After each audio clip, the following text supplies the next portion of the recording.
భాగవతుల కాళ్ళకి దండం పెట్టాలంటే వినయం ఉండాలి. అలా పెట్టడం భీష్మాచార్యుల వారికి చెందింది. అంతటి స్థితికి వెళ్ళి కూడా పెద్దలు కనబడితే వంగి వంగి వంగి వంగి దండాలు ఇట్టేవట మహానుభావుడు. అందుకని భక్తాంఘ్రి కమలమంద, భగవంతుడికి నమస్కారం చేయలేదు, భగవంతుణ్ణి నమ్ముకున్న భాగవతులు కనబడితే వాళ్ళ పాదముల వాసన ముక్కుకి పట్టేటట్టుగా పడేవట వాళ్ళ పాదాల మీద. ఎంతటి గొప్పవాడో చూడండి. ఎంత చిత్రమైన మాట అండి. నేను ఫలానా వారికి నమస్కారం చేశానండి అనేవాడు ఉంటాడు, ఆయన పాదాలకి నమస్కారం చేసినప్పుడు ఈ వాసన వస్తుంది అనేవాడు ఉంటాడు. అంటే ఎంతసేపు ఆ పాదాల మీద పడిపోయి ఉండాలి అని. ఆయన పాదాల దగ్గర ఏదో వాసన అండి అన్నాడు అనుకోండి, మళ్ళీ తప్పు. ఆయనకి ఏం కనపడేదో తెలుసా అండి? ఆయన పాదాల్లోంచి పద్మముల సుగంధం వస్తుండేది. ఎందుకని? అమ్మో, ఈ పాదాలు ఎప్పుడు నా స్వామి చుట్టూ తిరిగే పాదాలు, ఇవి పద్మాలు, ఆయన లక్షణం వీటికి వచ్చిందనేవాడు. అందుకని ఆయనకు అలా కనపడేది. ఇది అంబరీషుడి యొక్క స్థితి. చాలా మంది మా మనస్సు చాలా ఖేదంగా ఉందండి, మనస్సు శాంతి లేదు, మనస్సు శాంతి లేదు అని ఒక మాట అంటుంటారు. శాంతి లేని మనస్సుతో కూడుకున్నవాడు ఎక్కడుంటాడో వాడు ఇతరులకు కూడా అశాంతిని పంచిపెడతాడు. తాను ప్రశాంతంగా హాయిగా ఎప్పుడు ఉండగలడు అంటే ఆయన చేస్తున్న తపస్సు ఇది. దుర్వాసో మహర్షి చేస్తున్న తపస్సు వేరు. హిమాలయ పర్వతాల మీద కూర్చుని తపస్సు చేశాడు ఆయన. ఈయన చేస్తున్నాడు తపస్సు. ఎటువంటి తపస్సు? చిత్రమైన తపస్సు. చిత్తంబుమధిరిపు శ్రీపాదముల యంద. ఆయన మనస్సు ఎప్పుడూ కూడా భగవంతుని యొక్క పాదముల యందు ఉండును. ఈ మాట మీరు కొంచెం జాగ్రత్తగా గమనించాలి. అసలు భక్తికంతటికి మొదలెక్కడా? ఇక్కడే. అసలు మీ మనస్సు వెళ్ళి అక్కడ చేరితే కదండి భగవంతుడి గురించి భక్తి అన్నది ఏర్పడ్డం. ఇప్పుడు నా కొడుకంటే నాకెంతో ప్రీతి, వాడు ఎక్కడో ఉన్నాడు పాండిచేరిలో చదువుకుంటూ, అయినా నేను రోజు 4 మాటలు వాడిని తలుచుకుంటాను. లేవగానే ఓసారి సంధ్యావందనం చేసుకున్నాక నమస్కారం చేస్తాను, దూరంలో ఉన్నాడు నా బిడ్డని కాపాడు తండ్రి అంటుంటాను. రాత్రి పడుకోబోయే ముందు అయ్యో వీడు ఏం చేస్తున్నాడో, ఏం చదువుకున్నాడో, ఎలా పడుకుంటున్నాడో, ఏం తిన్నాడో ఒకసారి స్మరిస్తాను. నేను ఏదైనా ఒక మధురమైన పదార్థం తింటుంటే అయ్యో పాపం పిల్లవాడికి ఇది ఇష్టం, వాడు తింటలేదు, నేను తింటున్నాను అని అనుకుంటాను. ఎందుకు ఇన్ని మాటలు అనుకుంటున్నాను చెప్పండి? నాకు వాడి యందు ప్రీతి ఉన్నది కాబట్టి. ప్రీతి మీకు లేకుండా స్మరణము జరగదు. అసలు ముందు ప్రీసపోజిషన్, దాని యందు మీకు ప్రీతి కలగడానికి, మీకు స్మరణ కలగడానికి మీకు ఉండవలసినది ఏది? ప్రీతి ఉండాలి ఆ వస్తువు యందు. ఆ వస్తువు పట్ల మీకు మక్కువ ఉండాలి, ప్రేమ ఉండాలి, భక్తి ఉండాలి. ఉంటే స్మరిస్తారు. అలా స్మరిస్తే అన్నిటికన్నా గొప్ప భక్తి ఏది? మనస్సు దానిని తగులుకొని ఉండుటయే. అంతే భక్తి అంటే. ఎందుకు అలా తగులుకొని ఉండడము? ప్రయోజనం లేదు. అంతే.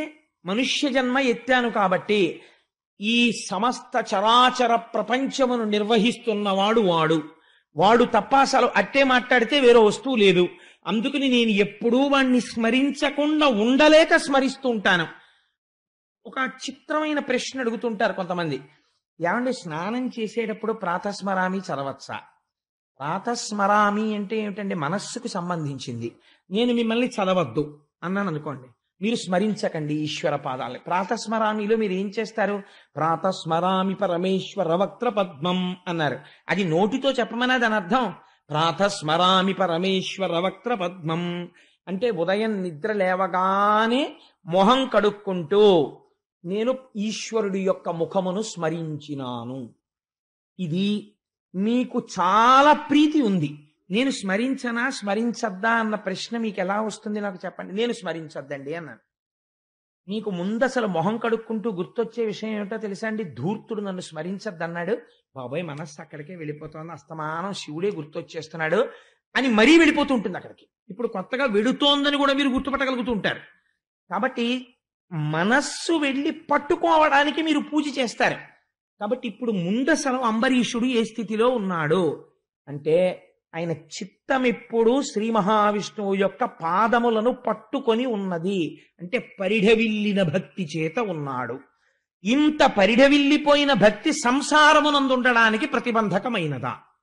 అంటే సంసారం వదిలేశాడా వెంటనే మహానుభావుడు అంబరీషుడు? అంటే పలుకులు హరి గుణపఠనమంద, ఏది మాట్లాడినా హరిగుణములను వర్ణన చేస్తుంటాడు. ఈ రెండు ఎలా పొంతన కుదురుతాయండి? సంసారంలో ఉండడం, హరిగుణములను కీర్తించడము. ఈ రెండు ఎలా పొసగుతాయి అని మీకు అనుమానం రావచ్చు. నేను తరచు చెప్తుంటాను ఒక ఉదాహరణ. భగవంతుణ్ణి తలుచుకోవాలనేటటువంటి భక్తి లోపల ఉండాలి తప్ప అసలు మీరు తలుచుకోకుండా ఉండడానికి అవకాశం లేదు. ఎందుకో చెప్పనండి. మీరు నిద్రపోయి లేస్తారు. నిద్రపోయి లేవగానే ముందు ఏం చూస్తారు? గడియారం వంక చూస్తాం, ఎంత అయింది టైము అని. ఏదో 6 అయింది, అమ్మ బాబాయ్ 6 అయిపోయింది అని నిద్రలేస్తాం. మీరు ఇప్పుడు ఒకసారి వెనక్కి వెళ్ళి ఆలోచన చేయండి. రాత్రి 11 గంటలకు పడుకున్నాను, 6 గంటల వరకు నాకు ఈ దృశ్యమానమైనటువంటి చరాచర జగత్తుతో ఏ సంబంధము లేదు. ఒక శవము ఎలా పడిపోయి ఉండిపోతుందో నేను అలా పడిపోయి ఉన్నాను. ఈ 6 గంటలో 5 గంటల సమయంలో ఈ జగత్తునందు ఏ మార్పులు జరిగాయో, ఏమి జరిగాయో, నా ఇంట్లోకే దొంగొచ్చావో, నా పట్టుకుపోయాడో కూడా నాకు తెలియదు. కానీ ఏమీ తెలియని స్థితిలో ఉన్నటువంటి నేనని చెబుతున్న ఈ దేహము ఉండాలంటే కొన్ని ఉండాలన్నది మాత్రం నాకు తెలుసు. లోపల జీర్ణం జరుగుతూ ఉండాలి, ఊపిరి పీలుస్తూ ఉండాలి, వదిలిపెడుతూ ఉండాలి. అసలు అది నేను చెయ్యలేదు. కాబట్టి రాత్రి నిద్రపోతున్నప్పుడు వేరొకడెవడో శాసనం చేసి ఊపిరి తీయించి విడిచిపెడుతున్నాడు. పడకడున్నాడు, వాడు లోపల కాపు కాసి ఉన్నాడు. అయ్యయ్యో నిద్రపోయాడండి పాప, ఆయన నిద్రపోవడం వల్ల వచ్చింది ప్రమాదం, గుండె ఆగిపోయిందని ఎవడైనా అంటాడండి? ఎవ్వడండవు. మీరు నిద్రపోవచ్చు, కానీ గుండె మాత్రం కొట్టుకుంటూనే ఉంటుంది. మీరు నిద్రపోవచ్చు, ఊపిరితిత్తులు పనిచేస్తాయి. మీరు నిద్రపోవచ్చు, జీర్ణక్రియ జరుగుతూ ఉంటుంది. మీరు నిద్రపోవచ్చు, మీ నాడీ మండలం పనిచేస్తూ ఉంటుంది. ఇలా చేస్తోందంటే మీరు చెయ్యనిది చేయిస్తున్నవాడు ఒకడు ఉన్నాడా లేడా? ఉన్నాడు. వాడు ఏం చేశాడు? 2 ప్రయోజనములు చేశాడు. రాత్రి నాకు ఇరుక లేక పడుకున్నప్పుడు ఈ దేహమునకు ప్రమాదము వాటిల్లకుండా రక్ష చేశాడు. లోపల చెయ్యవలసిన పనులన్నీ వాడు చక్కబెట్టాడు. 2, నిద్రపోవడం ప్రమాదంగా చెయ్యకుండా బడలిపోయినటువంటి నా ఇంద్రియములకు శక్తినిచ్చాడు. జ్ఞానం కోణం పక్కన పెట్టండి, అది సుషుప్తి, బ్రహ్మము, ఈశ్వరుడు, ఇంద్రియాలు పక్కన పెట్టండి. కాసేపు భక్తి కోణంతో ఆలోచించండి. వాడు రాత్రి నిద్రపోతే మిమ్మల్ని ఏం కష్టపెట్టలేదే. వాడు ఏం చేశాడు? హాయిగా మీరు నిద్రపోతే మీ కంటికి మళ్ళీ బలం ఇచ్చేశాడు, చెవికి బలం ఇచ్చేశాడు, ముక్కుకు బలం ఇచ్చేశాడు, నాలుగుకి బలం ఇచ్చేశాడు. లేచి ఉత్సాహంగా మళ్ళీ తిరిగేస్తున్నారు. ఇప్పుడు మీకు ఈశ్వరుణ్ణి స్మరించడానికి మీకు ఏమిటి కష్టం? భగవంతుణ్ణి పూజామందిరంలోకే వెళ్ళి పూజించవలసిన అవసరం లేదని నేను అనను. ప్రారంభమునందు చెయ్యవలసిందే. కానీ స్మరణ భక్తి యందు పూజామందిరం అక్కర్లేకుండా పూజ నడిచిపోతుంది. పైకి లేచి ప్రకటంగా ఏం చెప్పక్కర్లేదు. ఏం ఆశ్చర్యం ఈశ్వర, 11 గంటలకు పడుకున్నానా, పడుకునేటప్పటికి మాడు నిప్పెడుతోందా, అలిసిపోయి తెల్లవారి లేచేటప్పటికి నిప్పి తగ్గిపోయిందా, ఎంత ఉత్సాహం, కళ్ళల్లో పడిన ధూళికణాలన్నింటినీ పుసులుగా మార్చేసావా మెత్తగాను, మళ్ళీ కంటి మధ్యలో ఉంటే తీసుకోలేనని ఈ చివర ఉన్న కొలుకులోకి తీసుకొచ్చి పెట్టావా, నేను ఇలా అంటే బయటికి వచ్చేసేటట్టు, నువ్వే నీటి రూపములో ఉండి నాకు మళ్ళీ ప్రక్షాళన చేసుకోవడానికి అవకాశం ఇచ్చావా, వాయు రూపంలో ఉండి నాకు అందావా, నా ఇంద్రియముల బడలిక తీర్చావా, రాత్రి నేను పడుకుంటే నువ్వు ఊపిరి తీసి నన్ను కాపాడావా. ఈశ్వరా నీకు నమస్కారం. ఒక ఉపకారం చేసిన వాడిని స్మరించడానికి మీకు బెంగ ఉండదు కదా. పోని మామూలుగా భక్తిగా ఉండలేమండి. ఒక్క ఉపకారం ఎవడో చేసి పెట్టాడండి, చేసి పెడితే మీరు వాడిని తలుచుకోరు. మీరు వెళ్ళలేకపోయారు, ఆయన స్టేషన్కి వెళ్ళి తిరుపతికి టికెట్లు తెచ్చిపెట్టాడు. మీరు ఏం చేస్తారు? మహానుభావుడు తిరుపతికి టికెట్లు తెచ్చిపెట్టాడండి, వెళ్ళి నేను వెడతానని. వెళ్ళకపోతే మర్నాడు ఆర్ఏసీ వచ్చేసిందిట, ఇబ్బంది పడిపోతాను, పాపం టికెట్లు తెచ్చిపెట్టాడని మీరు యాత్రకి వెళ్ళొచ్చే వరకు కృతజ్ఞత చెప్తున్నారే. మరి జీవితం ఉన్నన్నాళ్ళు వాడు మీకు ఉపకారం చేస్తున్నాడు. మీరు వాడిని స్మరించి వాడికి కృతజ్ఞత చెప్పడం భక్తే. ఇదే భక్తి.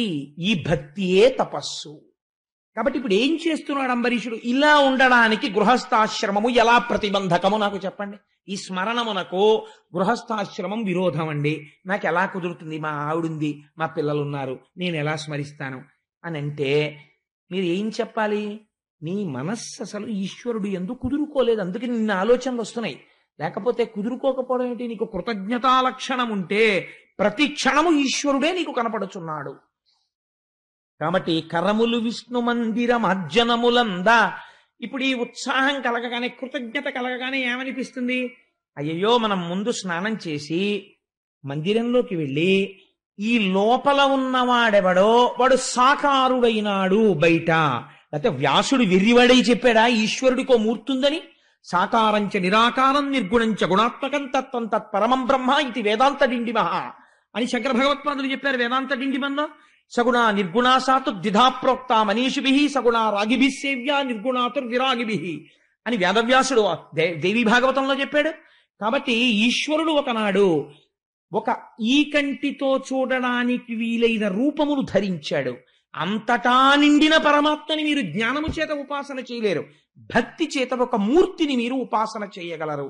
ఇప్పుడు ఆ మూర్తి కేవలము విగ్రహము కాదది, అంతటా నిండిన పరమాత్మని మీరు ఈ విగ్రహంలో చూస్తున్నారు. విగ్రహంలో ఈశ్వరుడు ఉన్నాడు, బయట ఈశ్వరుడు లేడంట లేదు.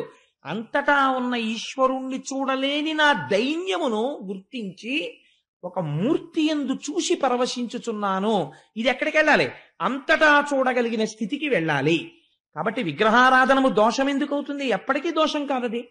అందుకని భగవంతుని యొక్క మూర్తి వంక చూసి పొంగిపోయి ఈ లోపల రాత్రంతా పని చక్క పెట్టిన వాడెవడో వాడే ఇక్కడ కూర్చున్నాడు నా ఇంటి ఈశాన్యంలో అని. స్వామి నిన్న పొద్దున్న వేశాను పువ్వులు, అవి వడిలిపోయాయి, దుర్వాసన వస్తున్నాయేమో అని జాగ్రత్తగా నిర్మాల్యం తీసి మీరు పూజ చేయడంలో ఎంత ఆనందం ఉంటుందండి.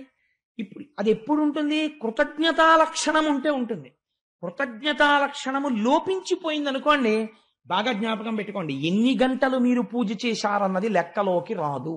అది ఏమవుతుంది? అది రిచువల్ అంటారు ఇంగ్లీష్లో, ఒక తంతు కింద తయారవుతుంది. ఒక భయంతో చేస్తాడు పూజ. ఎలాంటి భయం తయారవుతుందో తెలుసా అండి? ఒక అలవాటు పెట్టుకుంటాడు, నేను రోజు విష్ణు సహస్రనామం చదువుతాను. ఎందుకు చదువుతున్నాడు విష్ణు సహస్రనామం అంటే అనంతమైన నామముల చేత చెప్పబడిన ఈశ్వరుడు అంతటా పరివ్యాప్తమై ఉన్నాడు అని తెలుసుకోవడానికి. కానీ ఇది ఏమవుతుందంటే, ఏదో టైం లేదు, ఇవాళ నేను విష్ణు సహస్రం చదవలేకపోతున్నాను, బాబాయ్ నన్ను భగవంతుడు కోసేస్తాడేమో, నువ్వు ఎందుకు చదవలేదు ఇవాళ అంటాడేమో, అందుకని గబగబా చదివేద్దాం. అప్పుడు ఆ పూజ ఏమైపోతుంది చెప్పండి? అది ఒక తంతు కింద తయారవుతుంది. గంట సేపు కూర్చుంటాడు పూజ దగ్గర. శంకరాచార్యులు వారు నిలదీశారు ఇలాంటి పూజల్ని. గభీరే కాసారే విశతి విజనే ఘోర విపినే విశాలే శైలే చ భ్రమతి కుసుమార్థం జడమతి సమర్ప్యై చేత సరసిజముమానాద భవతే సుఖేనావస్థాతుం జనయ్య నజానాతి కిమహో అని అడిగారు. ఎవడు తెమ్మన్నాడు నిన్ను ఇవన్నీ? ఒక్కటి పెట్టి చెయ్యి చాలు, పొంగిపోతాను నేనన్నారు. రేపటి రోజు మనం చేసే ప్రయత్నం అదే. ఒక పృథివీలింగాన్ని పెట్టి, పూజ అంటే నిబద్ధతతో కూడుకున్నది. అది సగుణమా అంటే కరచరణాదులు లేవు, లేవా అంటే ఉన్నాయి, కాబట్టి అది అరూపరూపి. కాబట్టి ఉపాసన యందు శివాభిషేకం చేస్తే పెద్దలు ఒక నియమం పెట్టారు, పైన వస్త్రం ఉండకూడదు, చొక్కా బనీను ఉండకూడదు. ఎందుకు ఉండకూడదండి అని ఓ ప్రశ్న వేస్తే, పోల్ మీద ఫీజు చేసేవాడు గ్లౌస్ ఎందుకు పెట్టుకుంటున్నాడండి? పెట్టుకోకపోతే షాక్ కొట్టి కింద పడిపోతాడు కనుక. ఇంట్లో ఫ్యూజ్ చేసుకుంటే అక్కర్లేదు, కానీ పోల్ మీద ఫ్యూజ్ ముట్టుకుంటే గ్లౌస్ వేసుకుని ముట్టుకోవాలి. అలాగే నువ్వు ఉపాసన యందు ఒక్కొక్క మెట్టెక్కుతున్నప్పుడు లోపల దృష్టికోణం పెరుగుతోంది కాబట్టి కొంచెం మర్యాదతో ప్రవర్తించాలి అక్కడ. అందుకని ఏం చేస్తావు? బనీన్ తీయండి అని ఒకడు బతిమాలక్కర్లేదు, నువ్వు తీయాలి. ఏడు దిక్కుమాలిన శరీరం ఏమైపోతుందో అరగంట తీసేస్తేను. ఉత్తరీయం వేసుకుని శాస్త్రం ఒక మాట చెప్పింది, నీకు రెండు కావాలి. ప్రపంచంలో మనుష్యుడిగా పుట్టావు కాబట్టి రెండు మర్చిపోకూడదు. ఏమిటది? ఒకటి, అనుభవించడం కాదు సుఖాల్ని అనుభవిస్తూ పోతే దానికి అంతే ఉండదు. పశువుకి మనిషికి తేడా ఎక్కడా? పశువు సుఖాన్ని అనుభవించడంలో ఎప్పుడూ అంతమును కోరదు. ఆకలేసింది పరిగెత్తుకెడుతూ ఉంటుంది, తింటూ ఉంటుంది, అంతే. దానికి మైథునం చెయ్యాలనిపించింది చేస్తుంది, పడుకోవాలనిపించింది పడుకుంటుంది, పరిగెత్తాలనిపించింది పరిగెడుతుంది, మలమూత్ర విసర్జన చెయ్యాలనిపించింది చేసేస్తుంది తప్ప ఇది సుఖమా, ఇక్కడ పడుకోవచ్చా, ఇలా ప్రశ్నదేం వేయదు. నువ్వు వెయ్యగలవు, ఇది సుఖమా అని అడగగలవు. అందుకని సుఖాల్ని త్రోసిరాదనవచ్చా అనకూడదు. గృహస్థాశ్రమంలో ఉండి నువ్వు సుఖాన్ని అడగాలి. నా భార్యా బిడ్డలతో నాకు ఐశ్వర్యంతో నేను ఆనందంగా ఉండాలి. కానీ ఎలా ఉండాలి? తామరాకు మీద నీటి బొట్టులా ఉండాలి. ఇన్ని భోగముల మధ్యలో ఉండి ఈశ్వరుడి పాదాలు పట్టుకుని ఉండాలి. అలా ఉండడానికి వైరాగ్యం ఉండాలి. వైరాగ్యం ఉండాలి, భోగం ఉండాలి. రెండూ కలవాలంటే అపారమైన ఐశ్వర్యము కలగడానికి కస్తూరి జలంతో అభిషేకం చెయ్యాలి. మంచి జ్ఞాన వైరాగ్యములు కలగడానికి విభూతితో అభిషేకం చెయ్యాలి. మిగిలిన వాటి సారమంతా ఈ రెండింటిలోకి వచ్చేస్తుంది. అందుకే శివరాత్రి నాడు పురుషులందరితో అద్భుతంగా ఆ రుద్రాధ్యాయం చదువుతుంటే చక్కగా వరసలో వెళ్ళి విభూతి అభిషేకము కస్తూరి జలంతో అభిషేకము చేసుకునేటటువంటి అవకాశాన్ని దేవాలయం వారు కల్పించారు. సరే, అందుచేత కాబట్టి ఇప్పుడు ఏమైంది, ఆయన సంతోషంగా పూజ చెయ్యగలుగుతున్నాడు అంబరీషుడు. చెవులు మాధవ కథా శ్రవణమంద, చెవులు ఎప్పుడూ కూడా మాధవుడు అంటే లక్ష్మీదేవి యొక్క భర్త, ఆయన కథాశ్రవణము కోసమని ఉత్సాహం పొందుతుంటాయిట. ఎందుకు పొందుతాయంటే ఈ ఐశ్వర్యం లేని వాళ్ళు ప్రపంచంలో కొంతమంది ఉన్నారు. చెవి ఉంటుంది, వినికిడి శక్తి ఉండదు. వాళ్ళు ఎంత పోగొట్టుకుంటున్నారో ఉన్నవాడికి తెలియదు. అది విచిత్రం. ఉన్నవాడు హాయిగా వెళ్ళి వినగలడు. వినగలిగిన శక్తి ఈశ్వరుడిచ్చిన ఐశ్వర్యం. వీడు దాన్ని వేరు పనులకు ఉపయోగిస్తున్నాడు. లేనివాడు తినడానికి లేక ఏడుస్తున్నాడు. ఉన్నవాడు దుర్వ్యసనములకు వాడి ఏడుస్తున్నాడు, రోగాలు తెచ్చుకుని. ఇద్దరూ దరిద్రులే. అలా వినడానికి ఐశ్వర్యము లేనివాడు వినలేక ఏడుస్తున్నాడు.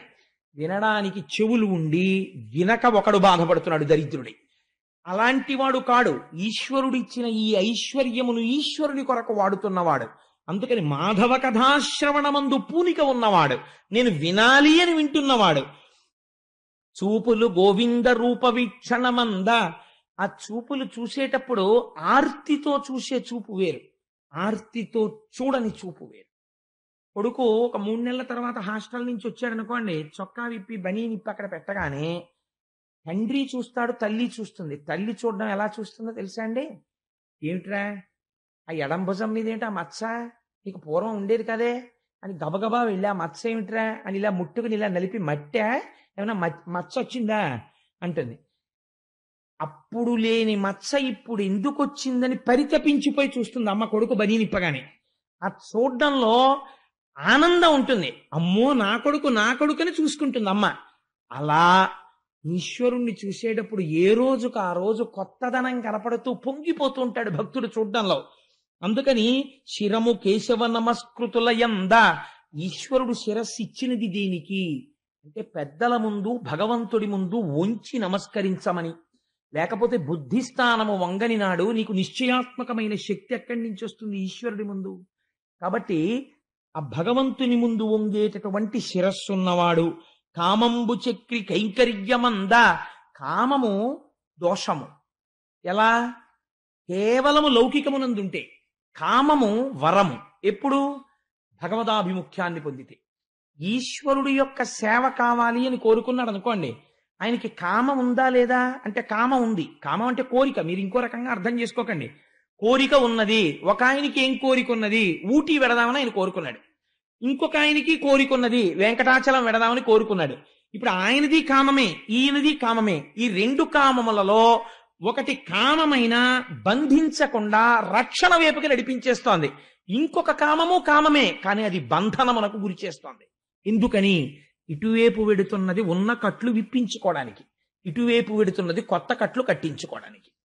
కాబట్టి ఏమవుతోంది? కామమే మారుస్తుంది. అందుకే లలితా సహస్రంలో అమ్మవారు చేత్తో పట్టుకున్న 4 ఆయుధాల్లోనూ ఆ మనోరూపేక్షుకోదండా పంచతన్మాత్రసాయక నిజారుణ ప్రభాపూరమజ్జద్బ్రహ్మాండ మండల, ఆ తల్లి ఆ చేతిలో మనస్సు అనేటటువంటి కోదండాన్ని పట్టుకుంటుంది. కామక్రోధములు పక్క పక్కనే ఉంటాయి. కోరిక తీరితే సుఖం, తీరకపోతే క్రోధం. కాబట్టి కోరిక ఈశ్వరాభిముఖం అయిపోయింది అనుకోండి, ఆయన తీర్చకపోవడం అన్నది ఉండదు. అయ్యప్ప స్వామి వారి దర్శనం చేసుకుందామని వచ్చాడు అనుకోండి, హాయిగా వచ్చి అయ్యప్ప స్వామి దర్శనం చేసుకెళ్ళిపోవచ్చు. అదే మీరు ఒక లౌకికుడు ఇంటికి వెళ్ళారనుకోండి, వాడు ఉండొచ్చు, ఉండకపోవచ్చు, ఉండి లేనని చెప్పించవచ్చు. కాబట్టి ఈశ్వరుడు అలా ఎప్పుడూ చెప్పించాడు. నేను ఇక్కడ లేనని చెప్పేవాడికని ఎవరికి చెప్పడం. కాబట్టి కామము ఈశ్వరానుగ్రహం వైపుకి నడిస్తే అది మీకు సిద్ధించి తీరుతుంది. అందుకని కోరిక ఉత్తమమైనది ఎప్పుడు ఈశ్వరుడి వైపుకి తిరిగింది అంబరీషుడికి. ఘ్రాణమసురారి భక్తాంఘ్రి కమలమంద, ఇదో చిత్రమైనటువంటి విషయం. భగవంతుడి పాదములకు నమస్కారం చెయ్యడం అనేటటువంటిది చాలా సామాన్యమైనటువంటి విషయం. ఎందుకని అంటే పెద్ద భక్తి లేని వాడు కూడా చేస్తాడు. ఇప్పుడు ఇలా సభలో ఉండగా వెంకటేశ్వర స్వామి వారు గభాలను ఆకాశంలోంచి పట్టు పీతాంబరం కట్టుకుని ఇలా ఒక్కసారి తప్పుకోండి అంటూ కిందకి దిగారనుకోండి. గబగబా మీ అందరూ అటు తిరిగి స్వామి పాదాల మీకు గబగబా నమస్కారం చేసేస్తారు. ఎవరైనా ఒకవేళ కాకినాడలో ఒక 30 నిమిషాలే ఉంటానయ్యా, మళ్ళీ వెళ్ళిపోవాలి, నేను రాజమండ్రి వెళ్తాను ఇక్కడి నుంచి 8 గంటలకి అన్నాడు అనుకోండి వెంకటేశ్వర స్వామి. నేను ఒక ఉదాహరణకి చెప్తున్నాను. కాకినాడలో ఇంతకు పూర్వం భగవంతుడి గురించి నమ్మని వాడు కూడా వెంకటేశ్వర స్వామి అయ్యప్ప స్వామి గుడికి వచ్చాక వెళ్ళిపోదామని గబగబా వచ్చేస్తారు, వచ్చి కాళ్ళ మీద పడిపోతారు. పెద్ద విశేషం ఏంటండి? ఎందుకైనా మంచిది, ఒక బెనిఫిట్ ఆఫ్ డౌట్ ఒకటి ఉంటుంది.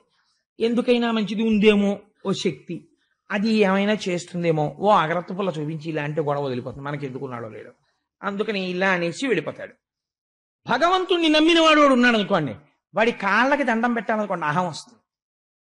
ఏంటి, నాకు తలకాయింది వాడికి తలకాయింది, నాకు కాళ్ళు ఉన్నాయి వాడికి కాళ్ళు ఉన్నాయి, నాకు చేతులు ఉన్నాయి వాడికి చేతులు ఉన్నాయి, వాడి కాళ్ళకి నేను నమస్కారం పెట్టండి, నేను పెట్టక్కర్లేదంటే. భాగవతుల కాళ్ళకి దండం పెట్టాలంటే వినయం ఉండాలి. అలా పెట్టడం భీష్మాచార్యుల వారికి చెందింది. అంతటి స్థితికి వెళ్ళి కూడా పెద్దలు కనబడితే వంగి వంగి వంగి వంగి దండాలిట్టేవట మహానుభావుడు. అందుకని భక్తాంఘ్రి కమలమంద భగవంతుడికి నమస్కారం చేయలేదు. భగవంతుణ్ణి నమ్ముకున్న భాగవతులు కనబడితే వాళ్ళ పాదముల వాసన ముక్కుకి పట్టేటట్టుగా పడేవట వాళ్ళ పాదాల మీద. ఎంతటి గొప్పవాడో చూడండి. ఎంత చిత్రమైన మాట అండి.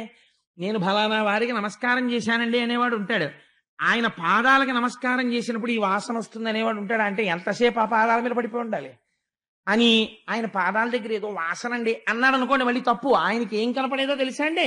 ఆయన పాదాల్లోంచి పద్మముల సుగంధం వస్తుండేది. ఎందుకని? అమ్మో, ఈ పాదాలు ఎప్పుడు నా స్వామి చుట్టూ తిరిగే పాదాలు, ఇవి పద్మాలు, ఆయన లక్షణం వీటికి వచ్చిందనేవాడు. అందుకని ఆయనకు అలా కనపడేది. ఇది అంబరీషుడి యొక్క స్థితి. ఇప్పుడు చెప్పండి, అంబరీషోపాఖ్యానం సామాన్యమైందా? ఏ స్థితిని తప్ప అలా నోళ్ళవి ముయ్యకండి, పక్కకి తీసుకెళ్ళండి బాబుని, అంతేగాని రసన తులసీదళములందా ఆ నాలుకకి ఏది పడితే అది రుచి చూపించాలని ప్రయత్నం చేసేవాడు కాదు. మీకు అసలు దీన్ని గెలిస్తే అన్ని గెలిచేసినట్టేనండి. మీకు ధూర్తుడైనటువంటి ద్వారపాలకుడు ఒకడు ఉంటాడు ప్రపంచంలో. లోపలున్న ఆఫీసర్ గారు మంచివాడు, బయట నుంచి ఉన్నటువంటి ద్వారపాలకుడు చాలా ధూర్తుడు. వాడు మెహర్బానీ వెలగబెట్టేస్తుంటాడు. ఏంటండి ఇలా వచ్చారంటాడు. సరే ఆఫీసర్ గారిని కలవాలని. అబ్బే భలేవరే, 15 రోజుల క్రితం పేర్లు ఇచ్చిన వాళ్ళు వెళ్ళలేదు ఇప్పటికంటాడు.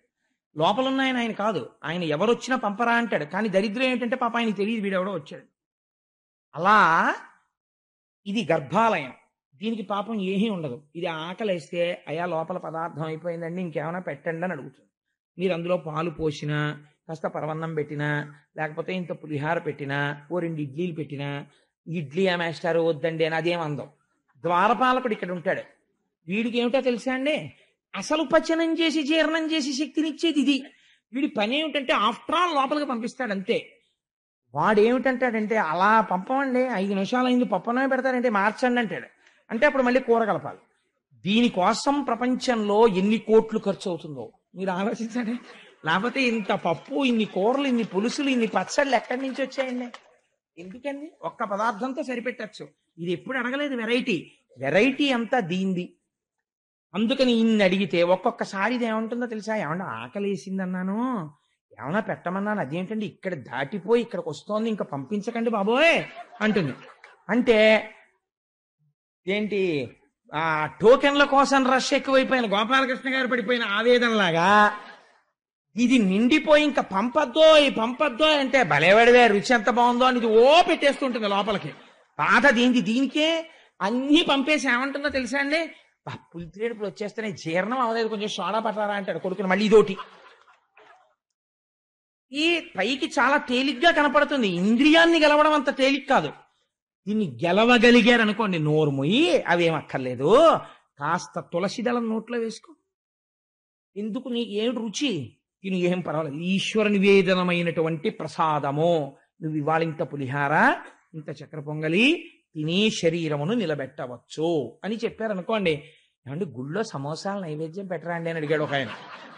అంటే ఆయనకి ఇంట్లో ఉండవలో ఉంది, అందుకని చెప్పి ఏమిటంటే సమోసాలు పెడితే ఇక్కడ తిందామని. నేను తెల్లబోయాను నిజంగా. అయ్యి బాబోయ్, ఇలాంటి కోరికలు కూడా ఉన్నవాళ్ళు ఉంటారా అని ఆశ్చర్యపోయాను. అంటే ఆయనకి ఎప్పటి నుంచో కోరిక ఇక్కడ పెడితే తినేద్దామని, ప్రసాదం కౌంటర్లో ఇస్తారు కదా సమోసాలని. అది నిజంగా ఇంక నేను ఏం చెప్పాలి జవాబు మీరు ఆలోచించండి. విహితము నిషిద్ధము ఇవన్నీ నేను చెప్పనా సమోసా గురించి? రజోగుణ ప్రకోపం కలిగినటువంటి మసాలాలతో ఉన్న ప్రసాదం ఈశ్వరుడికి పెట్టి మీరు తింటారా? ఆయన ఏదైనా జీర్ణం హాలాహాలం తింటాడు ఆయన. నువ్వు తిను. మొన్నటి రోజున విన్నాను నేను పేపర్ నిండా అన్ని హాస్పిటల్స్ నిండిపోయాను. చిన్న తేడా వస్తే మనం ఉండలేమే. మరి అలాంటిది జాగ్రత్తగా ఉండద్దు. లోపల మనస్సు ఏర్పడుతోంది. మనస్సు తేడా వచ్చిందంటే కుభోజనేన దివసహ అన్నాడు వ్యాసుడు. నువ్వు తప్పు భోజనం తింటే, రజోగుణ తమోగుణ ప్రకోపంతో కూడిన భోజనం తింటే ఓ రోజు పోయింది అన్నాడు. ఆ మనస్సు వ్యగ్రత అలా ఉంటుంది. ఈశ్వరుడు ఎందు ఉండదు. ఈశ్వరుడు ఎందు విస్మృతి పొందిందో రోజు, ఆ రోజు నువ్వు చచ్చిపోయిన వాడితో సమానం. ఆ టైం అంతా పోయింది, రాదు మళ్ళీ నీకు. అందుకనే ఆహారం అనందు నిబద్ధత పెట్టారు. లేకపోతే ఏం తెలివి తక్కువ వాళ్ళై పెట్టలేదు ఋషులు సాత్వికాహారం తినమని. కాబట్టి ఇప్పుడు ఆయన దేనిని గెలవగలిగాడు అంబరీషుడు? రసేంద్రియమును గెలవగలిగాడు. నోర్మోయ్ అనగలడు. ఎవరిని? నాలుకని. అలా మనం ఎప్పుడూ అనలేం. అది మన్నంటుంది, నోర్మోయ్ పట్రా వంకాయలు. వెండి కంచం తాకట్టు అయినా పెట్టు, కానీ ఊరగాయలు పెట్టవలసిందే. ఏడాదికి కావద్దు అంటే ఎందుకు ఊరగాయలు? ఏమవుతుంది లేకపోతే? 365 రోజుల్లో ఈశ్వరుడు కూరగాయలే ఇవ్వడా? ఏం ఊరగాయలు పెట్టుకోకపోతే ఏమవుతుంది అని అడగలేమో. ఎన్ని రకాల ఆవకాయలు, ఎన్ని రకాల మాగాయలు, మళ్ళీ శాంపుల్స్ ఇంకోళ్ళకి ఇవ్వాలి, ఇంకోళ్ళ శాంపుల్స్ మనం తినాలి, వాటికి వేడి చెయ్యాలి, దగ్గు రావాలి, డాక్టర్ల దగ్గరికి వెళ్ళాలి, మందులు తెచ్చుకోవాలి. ఎన్ని బాధలో ఒక్క. అందుకని ఆయన ఏం చేశాడు? ఘ్రాణమసురారి భక్త అంఘ్రికమలమందు రసన తులసీదళములంద. ఆయన గెలవగలిగాడు. అది తేలిక మాట అని మీరు అనుకోకండి. ఇప్పుడు నేను ఇంటికి ఇంత మాట చెప్పానంటే నేను ఒక్క మాట చెప్పచ్చు. అంబరీషుడు నాలికని గెలిచాడండి, అయిపోతుంది ఉపన్యాసాలు. పెద్ద విశేషం ఏముంది? కానీ మనం చెయ్యలేంగా ఆయన చేస్తున్నాడు. అది మనం కూడా చెయ్యవలసిన ప్రయత్నం. గృహస్థాశ్రమంలో ఉన్నవాడు. అందుచేత రతులు పుణ్యసంగతుల యంద ఆ రాజచంద్రమమునకు. ఆ రాజచంద్రుడు ఆయన కోరికలు ఎప్పుడూ కూడా ఈశ్వరుని యందు మగ్నమై ఉండేవాడు. లోపల బుద్ధి ఇలా ఉంటే ఈశ్వరుణ్ణి పట్టుకుని తిరుగుతున్నాడు. ఆయన రాజ్యపాలననేం విస్మరించలేదండి. మీకు చాలా ఆశ్చర్యకరమైనటువంటి విషయం ఏమిటో తెలుసా? ఆయన రాజ్యం చేస్తున్నప్పుడు షడ్రసోపేతమైన భోజనం అక్కడ పెట్టేవారు.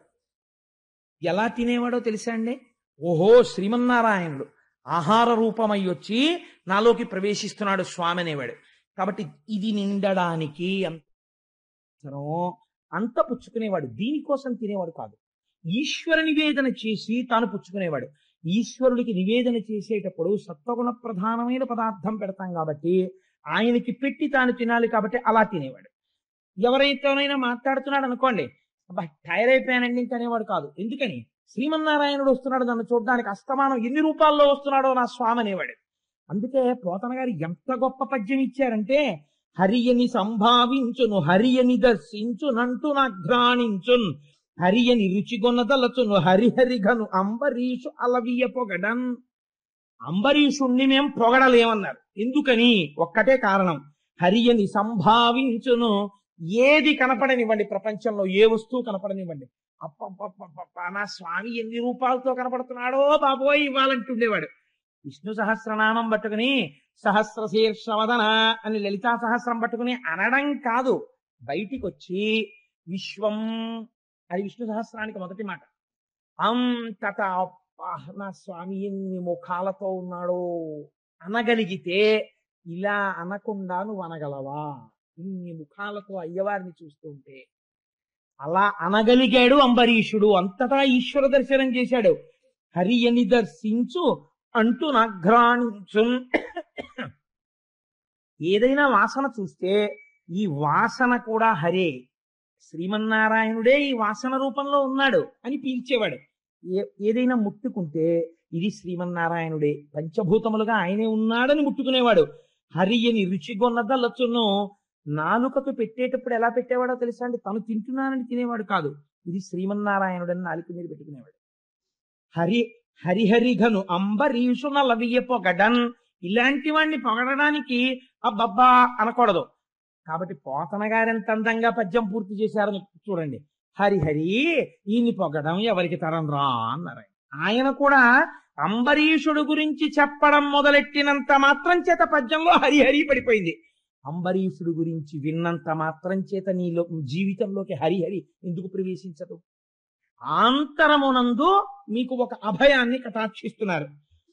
అతనికి ఈహమా అని హరులందు కరులందు ధనములందు గేలి వనములందు పుత్రులందు బంధుమిత్రుల యందును పురమునందు అంతిపురమునందు.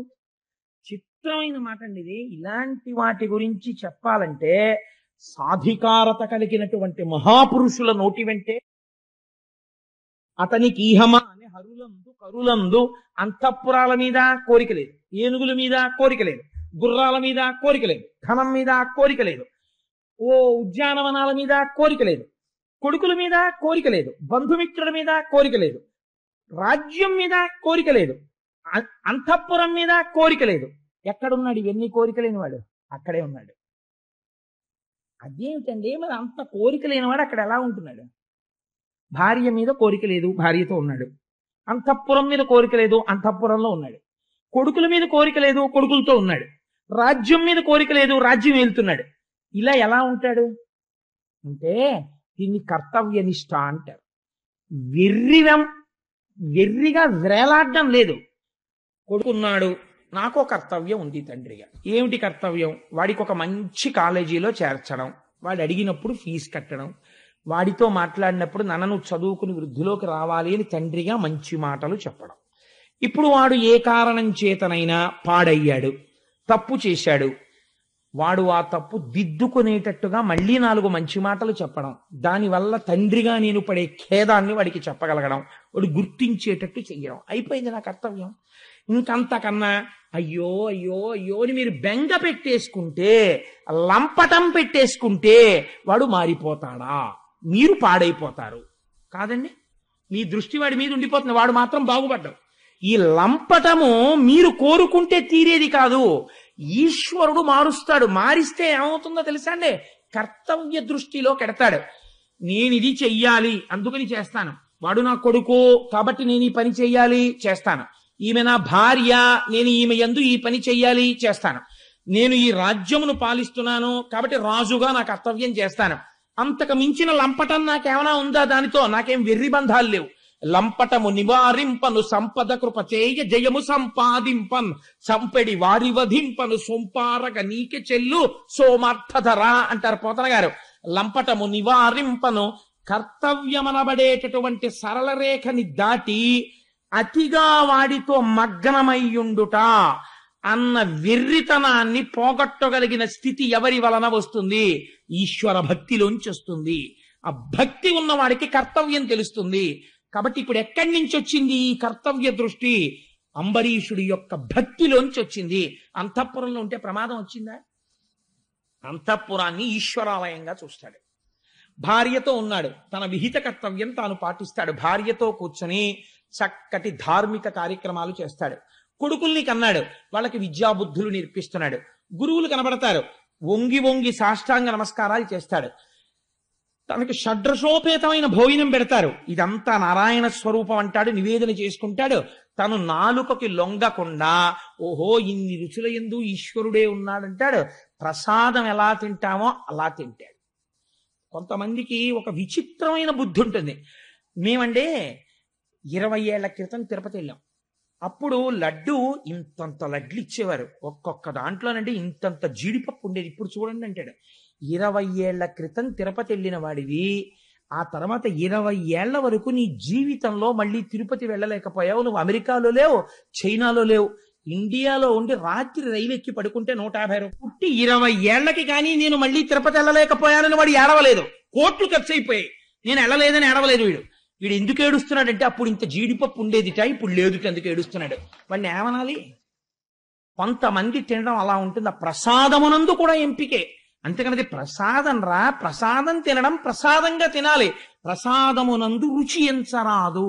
ఇప్పుడు షడ్రసోపేతమైన భోజనం మీకెడితే ఏమిటి? ఏది అయితే మీకేమిటి? మీరు దాని యందు ఈశ్వరుని చూస్తున్నారు. కాబట్టి ఇప్పుడు ప్రసాదమునుగా తింటున్నప్పుడు రాసభోజనము కావచ్చుగాక, అది మితముగానే తింటారు. అందుకే ముందు చెప్పారు నాలుకని గెలిచాడు అన్నారు. ఇది ఇప్పుడు భక్తిలోంచి దేంట్లోకి వెళ్ళిపోతోంది? అంతటా ఈశ్వరుణ్ణి చూశాడు, జ్ఞానం వచ్చినది. అంతటా ఈశ్వరుణ్ణి చూడడంలో శాశ్వత వస్తువుని పట్టుకున్నాడు. అశాశ్వతమైన వస్తువుల యందు కర్తవ్యాన్ని పరిపాలిస్తున్నాడు. వైరాగ్యమునందున్నాడు.